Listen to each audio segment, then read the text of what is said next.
আমরা git restore সম্পর্কে জানবো। আমরা আমাদের প্রত্যেকটা ফাইলে কিছু টেক্সট লিখলাম এবং আমরা যদি এখন git status কমান্ডটাকে ব্যবহার করি, তাহলে আমাদের git status কমান্ডটা দেখাবে যে আমাদের প্রত্যেকটা ফাইলই মডিফাইড হয়েছে। এবং আমরা এখন যে পর্যায়ে আছি, আমরা কিন্তু আমাদের ফাইলগুলো গিটে এড করিনি। একে আমরা আনস্টেজ স্টেট বলে থাকি।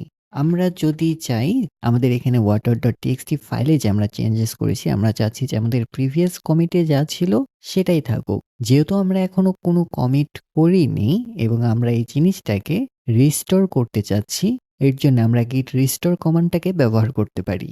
আমি যদি এখানে git restore কমান্ডটা লিখি এবং এখানে আমাদের ফাইল নেমটাকে আমরা পাস করব এবং এন্টার চাপবো।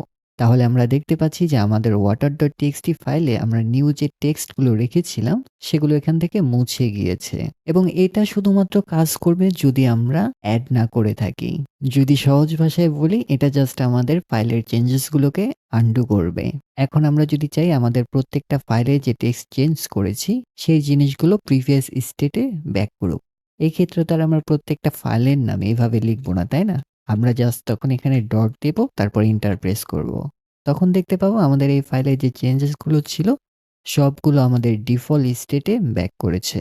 এবং আপনারা যখন কোনো গিটের এক্সটেনশন বা অ্যাড অনস ব্যবহার করে এই আনডু বাটনটা ক্লিক করেন, তখন জাস্ট এই কমান্ডটাই রান হয়।